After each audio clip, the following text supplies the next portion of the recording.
thank you for joining us for the 5th Annual City Budget Public Information Session. My name is Emily Mikowski, and I'm accompanying your City Manager, Mark Rohloff, today.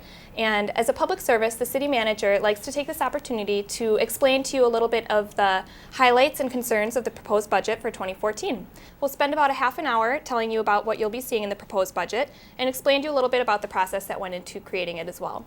The Council will be voting on the budget on Tuesday, November 26th, and we've prepared some information for you to give you an idea of what we're going to be looking at in the 2014 budget. So without further ado, thank you so much for being here today, Mark. Oh, happy to be here. So it's been a really tough budget this year, to say the least. Would you agree with that? Yeah, I think this is a culmination of a lot of things that have been going on with the economy, as well as things that we've been working on the last few years. Things are catching up, and so we have to take a long look at everything and take a step back and say, what are our priorities as we move forward? And that makes it difficult whenever you're at somewhat of a crossroads. And a lot of the items here are tough for anyone to grasp. So if we want to go ahead and dive right into the highlights. Sure, yeah, it really is. There's a lot of information here, but let's start with some good things, because when you're spending $67 million, there should be some good outcomes from all that you're doing. And first of all, the budget as proposed to the council is balanced. There's no deficit. We're not using reserves. We're really making some financially prudent moves. We do have a strategic plan, and I think that this reflects a commitment to the strategic plan. I can't say it's perfectly aligned with the strategic plan because of priorities and because of limitations, but it does demonstrate a commitment to the plan. We adopted a new pay plan a couple years ago, and this reflects our commitment to keeping pace with the pay plan with the market, because that was part of the idea behind it. We made some adjustments, but we need to be responsive to the market. One of the biggest things is investment in capital infrastructure, but also capital equipment. If we don't have equipment up to date, we can fall behind and can increase costs, and those are things you will want to avoid. And then we are very fortunate to have an excellent credit rating, and we want to maintain that. And there are things that need to get done in order for you to maintain a good credit rating. And that's no different than anybody at home wanting to maintain a good credit score. There's certain things you need to do in order to maintain a good credit score. A lot of it's discipline, a lot of it's making some tough decisions, and that's part of what we're doing to make sure that we can maintain a good credit rating so that we can keep, when we need to borrow, we borrow at a good rate, which saves the taxpayers money. And throughout all of this, it's kind of been a matter of just getting down back to the basics here, going right into where the money goes. If we want to take a look at the use of the funds that we have for 2014, we've got a chart up here displaying that the largest chunk is servicing our debt. Is that something that you're worried about here? I think everybody's worried about it, and you need to be. But when you take a look at that, this shows you a very simplified version. And you can see that our number one category here is service on our debt. That's paying for all the street improvements that have been going on the last few years. So it is a huge part of it, and it has been increasing. I think the results speak for themselves, but nothing's free in this world, and this is one of them. And so we do have an increasing reliance on debt. We need to hold that in check, and the council recognizes that. And we have a budget workshop that's geared specifically towards capital improvements, and that includes how much we can borrow for. And really, we want to make sure we don't borrow any more than we're paying off, because we're at kind of a crossroads there. And I understand that, keeping one of the highlights is keeping this excellent credit rating, and there are limits with the debt services. And I know right now you said we were at about 75%, which might not seem like a lot, but in order to maintain that credit rating that we have, it's something that we do need to watch out for. It's just like anybody trying to get a good credit score. You want to make sure that you're doing all the right things to maintain a good credit score. And the state law tells us that we can't have outstanding debt of more than 5% of our equalized value. We're not anywhere near that. We're at about 75% of that. And we really, ideally, to maintain our credit rating, I would like to be closer to 70%, and the council generally agrees with that. So how do you do that? And how do we slowly get that amount down so that we're closer to 70%? But we have priorities. In addition to the infrastructure, we're rebuilding the city garage for a public works operations facility. and that's something that's long overdue, but it costs upwards of $19 million to get that done. So we've had to make some sacrifices. Now, once that's done, we're not going to have to worry about a public works garage for 50, 60 years after that. So we'll have a good long time to reap the benefits of a good investment, but you got to bite the bullet, and that's part of it. So that's just one part of it, but you go back to that same slide, and you can see that there's other areas: police, fire and ambulance, and public works. Those three departments alone cover nearly half of the budget. So there's only about a quarter of the budget left for everything else. Now, everything else includes things like parks and community development and overhead administration, which is generally about 7 to 10% for most communities, and we're pretty much in that area. But that's 7 of that 26% is that. So you have to factor all those things in. But everything else we do that's using general tax dollars goes to that other area. So that might seem like a really big chunk of the chart here, but it's 12 other departments all collided into one. Exactly, and those are the things we have to keep in mind as we do this. So I think we do a lot with what we have, but there's limitations. We can't do everything. We can't be everything to everyone. And I guess that other slide that I think we wanted to look at just gives you the numbers, the dollar. It's the same percentages, but you can see debt service, $18 million out of $67 million, and then police, fire, public works. Again, that's another close to $30 million or so. That's a good chunk of the budget. So $17.7 million is everything else that we do out of the general fund. So yeah, it gives you a good idea of where our money goes. Right, and moving from where it's going, you got to wonder, where's the money coming from? So can you kind of cover that a little bit for us as far as where's the source of our funds here? Sure, you can't spend any more than you take in, and that's when I said the budget's balanced. So you can see that, like most cities in the state, Wisconsin very much relies heavily on its property tax levy for nearly half of our budget. And then the next largest one is state aid. Unlike other states, a lot of states allow municipalities to have a sales tax or an income tax. Wisconsin allows none of that. So they collect all the income tax, they collect all the sales tax, and they redistribute it based on their priorities, their desires. We are completely at the mercy of the state. And then other revenues like fees and things like that, those are only about 1/7 of our entire budget. And then interdepartmental charges are really more of accounting things that are reimbursing us for things that are just basically getting spent through the general fund as a fiscal agent for a lot of other areas.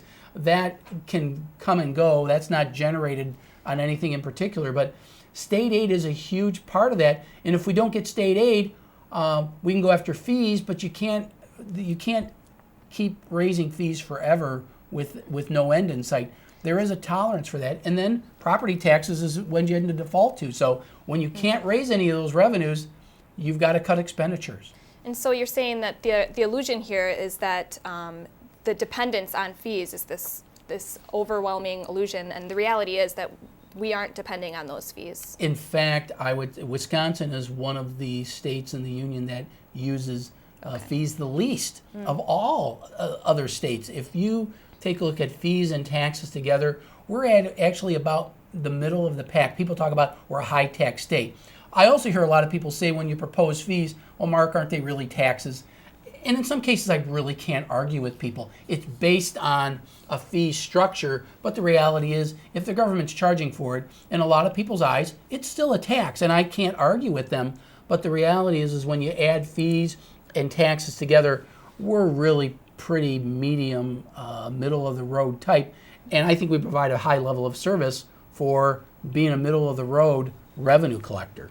And so really, with the property tax levy and the state aid, it comes out to 3/4 of that pie chart that we had up earlier. Right, and so you can see the pie chart that shows that it's nearly 3/4 of what we do, and the dollar amounts show that as well. You'll see that what we're proposing is about $31.7 million in property tax, and then state aid is $14.5 million you can see that those two are a huge chunk of it.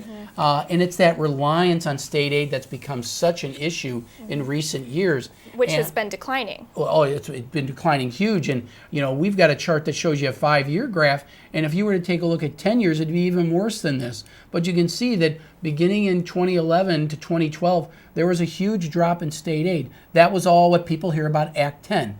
And we were given tools to reduce our expenditures. And they worked. They were one-time fixes. They were very effective. But we had about $2 million in state aid cut, but we only were able to save about $1.2 million. So we really lost $800,000 net when all was said and done. That's the challenge. You could see that since that deep cut, it went up a little bit in 2013, but it's going down again in 2014. This is not a real heavy revenue source for us. And I know you said that although the decline is only about $50,000 in comparison to the drop between 2011 and 2012, it pales in comparison. But when you're looking at the source of our funds, and that's a quarter of where our funds come from, it is significant. Yeah, when you lose money, you've got to make it up somewhere else, or you have to reduce expenses. And that's the real challenge that we're going to face, and that's going to be the theme. It's when resources are limited, we have to find ways to either raise more revenues, and some people view those as taxes, and they are in some cases, or reduce expenditures somehow. And now with all of this, we still have a $67 million budget, which leads us to how do we prioritize this? And I know you were saying that the strategic plan has been a really important tool as far as guiding you in prioritizing our budget this time. It has to be, because the council has said, look, what's important to the community from our standpoint? And these are our goals in our strategic plan. We talked about them so often. Infrastructure remains absolutely number one. We still have a long way to go in improving our infrastructure. Economic development, that is a very divisive issue, but I got to tell you that the taxes that you pay are a function of how much we need to raise in tax revenue, but it's spread based on the tax base. If we can increase the tax base, we're going to lower everybody's tax bill. So economic development is a wise investment, and if we do it properly, we can really reap some benefits. And with things been going on in the economy in this area, we do need to do that. Neighborhood revitalization is really another component of economic development, but there's also the social and cultural issues that go with that as well.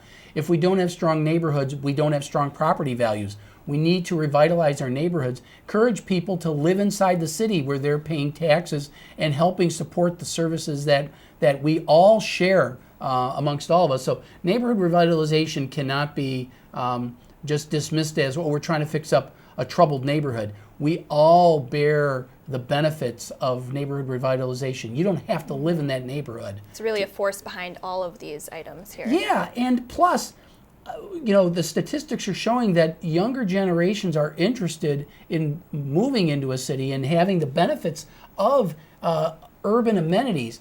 And we still have to make it attractive to young people. They're not just going to blindly go into a city and say, oh, I'll live there because it's supposed to be cool.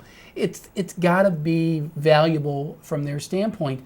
And revitalizing old neighborhoods is something that is looked upon very favorably. If we can do that, we can attract more people. And then as they start to raise a family, they'll stay and raise a family there. They don't have to go out into the suburbs or anything like that. They can raise their family in the city and have all the amenities that we have in the city of Oshkosh that are wonderful amenities just right here for them. And part of that is the next one, quality of life assets. We want to improve and maintain our quality of life assets.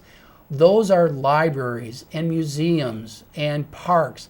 And those are things that, while they're not as basic as, say, police and fire and public works, they're still very important to people who are looking for a good quality of life and who want to live in a good place. They expect public safety. They expect good basic public services. But they also say, look, if I don't have these other things here, I may go look somewhere else to get those things. So we do have to do that. And then, of course, the council also said employee engagement's important. With these tough times, getting employees involved in the decision-making process, I think is very important. And I've seen some really good benefits that come from the employees being involved in that. But employee engagement also involves making sure that we're properly compensating them. And then I know that you also were working with department heads throughout the budget process. So that also goes ahead and backs up that part of the strategic plan with employee engagement, getting employee input and making it more of a process in that way. It has to be a collaborative process. And then when all is said and done, we have to hold these folks accountable, but we engage them to get their input on improving things. And then we say, look, we're going to hold you accountable to do the things that you said you're going to do. And the council recognizes that as well. So those are elements that underlie everything we do with the budget. And they have to guide us on where we're prioritizing, where we spend our money, because 67 million sounds like a lot of money, and it is, but it doesn't buy everything. It buys a limited amount of services for a community of 66,000 people. Right, and so throughout all of this prioritizing, using the strategic plan as a guide here, we still had to make some cuts. We had to make some really difficult decisions, and I can say that this is one of the more difficult budgets I've ever had to work on. But we had to eliminate about a $2.75 million shortfall after all the department requests came in. And I can tell you that the departments were not padding their budgets. If anything, I was trying to restrain them from going a little overboard. But even when they had very modest budget requests, we still had $2.75 million shortfall, which is about what we told council back in July that we thought it would be. So to start with, we proposed to eliminate 10 positions. These are full-time positions. Currently, 7 of them are vacant. We've held them vacant purposely, anticipating that we might have to do something like this. But unfortunately, 3 are current employees. So those are always tough on a workforce because it does affect morale. It's not that we say, well, we don't care about these people. We do care about them, but we have to be financially responsible. But 5 of those are in the fire department, heavy rescue unit. 1 is in community development, a neighborhood planner, neighborhood revitalization. That's a real tough issue. And these things will have a noticeable impact on the services that the city provides, as well as the strategic plan, which we were just going over. Right. I mean, if these weren't going to have a negative impact on services, I'd have an obligation to cut them in the first place. So these are not things that we said, oh, well, we've never needed them in the first place. Neighborhood revitalization is very important, and this planning position provides that service. We have 1 in parks. We've done a lot of stuff getting input from the public on master plans for parks. And the number one thing that people say is, they're not saying, I want a new this or a new that. They say, you got to maintain what you already have. So even the public recognizes very wisely that if we don't maintain what we already have, we're not going to be able to go well. And we have wonderful assets. We have wonderful park system, and we want to maintain those things. But we're eliminating a position there that's going to be vacant due to retirement, but we're not going to fill it again. I can tell you that trades technician is very much needed in the parks, but we have to do without. Internally. And none of these cuts are easy. Our budget is, like you said earlier in past budget workshops, our budget is 74% personnel. So there's not a lot of discretion elsewhere to be able to have any kind of wiggle room. So unfortunately, that's where a lot of it falls to. Is that correct? That's a really good point, because we are a service-based industry, and the only way we're really going to save money on the expenditure side is reduce the amount of services we provide, find a better way to do it. If we can find a more efficient way to do it, that's number 1. We should always look to be more efficient before we do anything. But once we've achieved some efficiencies, then we have to take a look at what services are we going to propose to not provide as well as we did before. And I think you're going to see that in a lot of areas. And we've done that internally too. We're eliminating a position in information technology. In this day and age of computers, that's a very difficult decision to make. And then 2 others, 1 in public works, and the last one being in the museum. So even cultural and cultural services museum, we recognize that everybody has to contribute towards solving this problem. Right, and moving away from the personnel impacts, also we have some different fees that we'll be taking a look at here too, including the recycling fee. And I'm glad you said looking at, because none of this is final yet, but threw this out to council a few months back, mainly because we saw the handwriting on the wall that it was going to be a very difficult budget.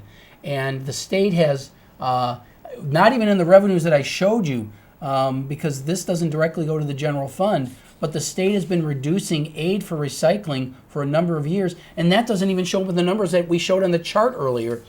And the market for recyclables has been going down, but the mandate to continue to collect recyclables is still with us. So to eliminate that that deficit in the recycling fund, we're proposing a fee that would be assessed to every residential property in the city, because that's where we collect recycling from. $20 a year. It'd be a once a year charge on your tax bill. But the idea is to collect the funds that we're no longer getting from the state. And that's a real challenge. And then there's some other fees and charges we've looked at. An assessor fee to charge properties that new properties or reassessing properties, not in the normal course of things, but when something substantive is changed with a property or if a property gets subdivided. Other communities have been doing these things and they're permitted by state law. Another one is a penalty, which even if we weren't having any budget issues, I'd still be recommending this one. If somebody doesn't follow our rules for putting refuse into carts, we charge them $35 for that as a penalty. Well, the reality is the charge for them to do that privately would be much more. So we're encouraging people to break the law and barely penalizing them for that. And you can go through areas of the city. A lot of people say the university area, certainly that's one, but it's not alone. And people literally, they're leaving garbage all over their terrace area, and we have to pick it up and charge them only $35. That's just, we have to penalize irresponsibility. It's not fair to the taxpayers to subsidize that type of thing. People are responsibly putting garbage in their carts, and we're taking it away. We need to do something like that. So we want to increase that penalty from like from $35 up to like $200, and I think it's warranted. And I think most people listening to this who are very responsible are going to look at that and say, we're only charging these delinquent people $35.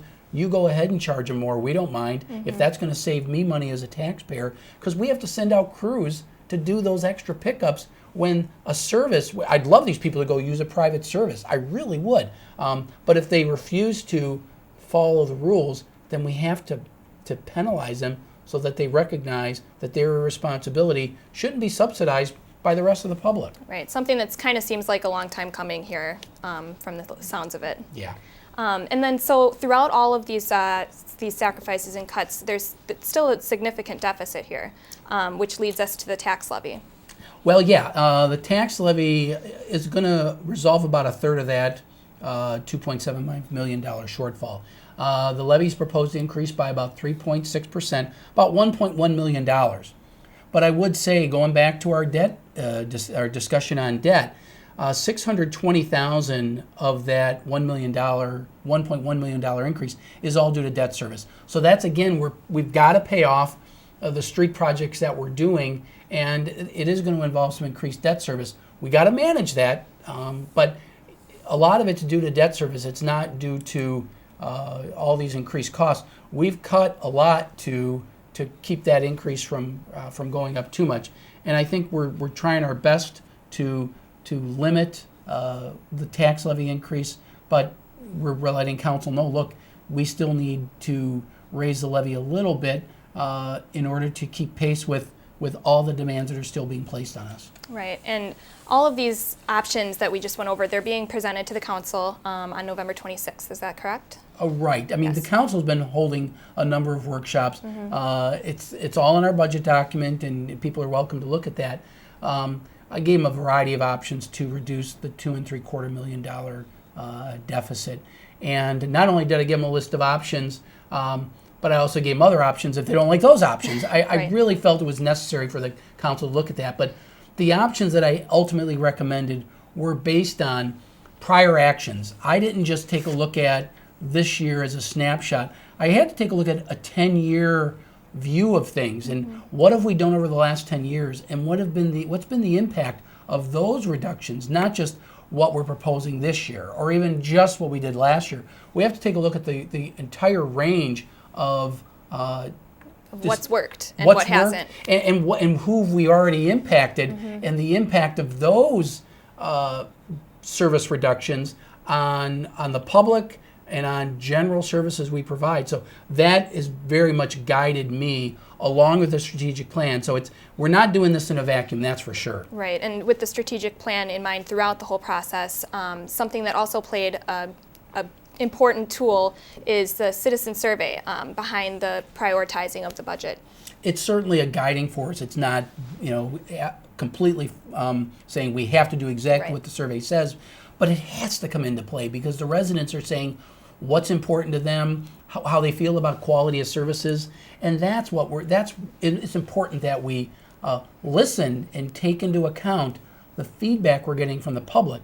This is that survey that we've talked about that UW Oshkosh does for us, and it has a validity of 94% valid. So it's a really high level of validity. And this was the one just from this year, and you can see that importance of services shown that the highest ones are the ones you would expect. Fire protection, very high. Emergency medical services, police, those are the top three. These are the things the citizens are saying they consider the most important services they receive from the city. Right, and I'm not surprised by that. I would say most cities, you'd have exactly that, as it should be. Our basic core should be public safety. And then after that, other important services do come into safety and health. But it's snow and ice removal. That's certainly a safety issue in wintertime. Refuse collection, recycling. Even though recycling is kind of mandated by the state, the public sees the value of it. And so these are the ones that they say are very important to them. So we have to keep those in mind, that they consider those important. And so you're saying, let's take a look at what the citizens consider important, and now go ahead and take a look at how they rated those services, how we're doing on those how we're different doing. things. That's exactly. How are we doing on these important services? And then you take a look at those things. And here's right from the survey. These are some of the areas, and you can see that some of the areas where it's been rated as fair to poor quality. Neighborhood revitalization is one that's rated pretty low. Street repair, stormwater drainage, those are things that the public's saying, you could do a lot better job on these types of things. And this chart is on the quality of services. This is not the importance of services here. Correct, and I don't do enough justice because look at the wonderful ratings. Our library, 83% excellent or good. Police, 84%. Police and fire protection, 92%. And ambulance service is another one that I don't have on the chart. That's also very highly regarded. But snow and ice removal is close to 50-50. So what they're saying is, you guys could do a better job at that too. So we have to take a look at that as well, and it has to factor in to some respect. But what really guided me here was, you take a look at the importance of services, and certain services are viewed as very important, like street repair. But look how low they're rated in terms of quality. We're down at 69% of the residents say that our street repair is fair to poor quality. I don't have any issue with that critique. I think that reflects their view of things. And until we do your street, you're probably not going to be very pleased with that. So we have to do a better job at street repair. And so do we reduce services in those areas that need greater attention according to the public, or do we look at other areas? And do you go at areas that are doing very well? And you kind of take a look at where can we afford to suffer, or where can we afford to sacrifice in these areas, relating these two charts together. If the citizen sees something as important and it's rated low, why would you lower it more?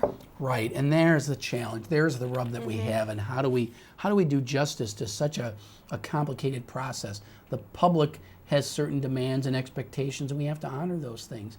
But at the same time, we have limitations in what we can provide, and that's where some of the challenges are. I mean, the one that is probably the most controversial has to do with the heavy rescue unit for fire. We're a very highly rated fire department, and the residents recognize that. Do we sacrifice something there in order to maintain some of the other services?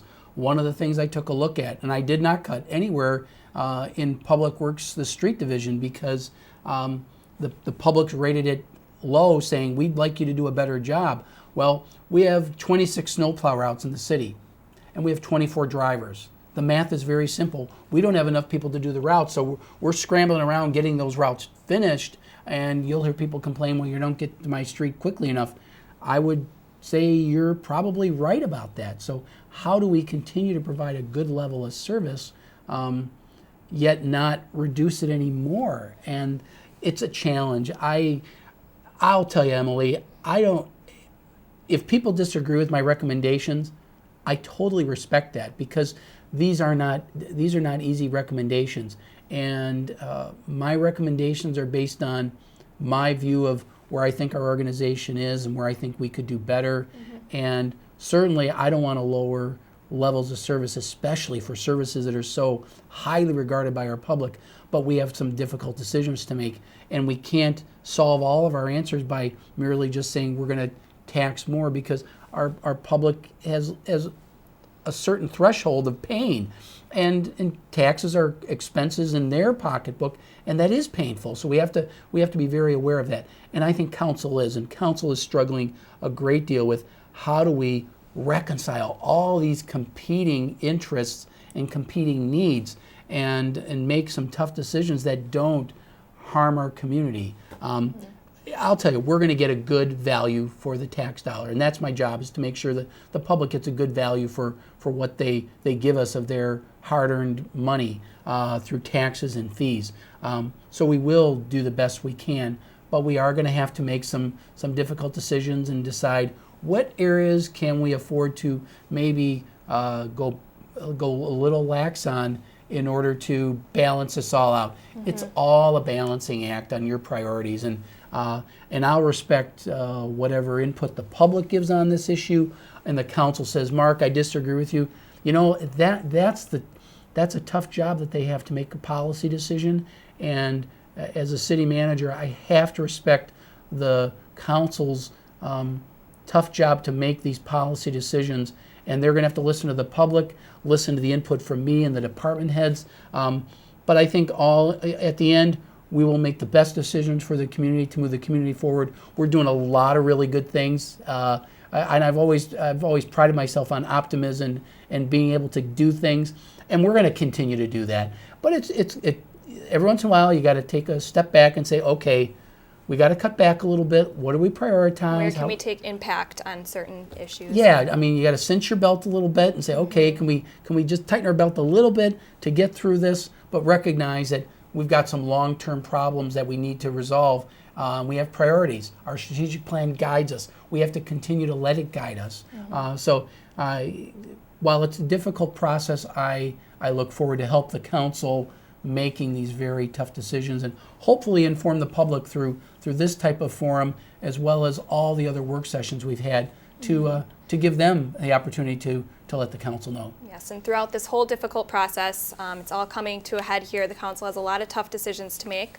A few important dates coming up here on November 12th at 6 in the council chambers. There will be a public hearing on the proposed 2014 budget. And then the adoption of the budget, of course, on November 26th at 6. Yeah, and even though that's not the formal public hearing, the council always takes public input on these things. I'd say earlier the better. My advice would be come earlier, come on the 12th, give council input so that they can take your comments into consideration and really reflect on them before they make some final decision. I think that's really important. Mm-hmm.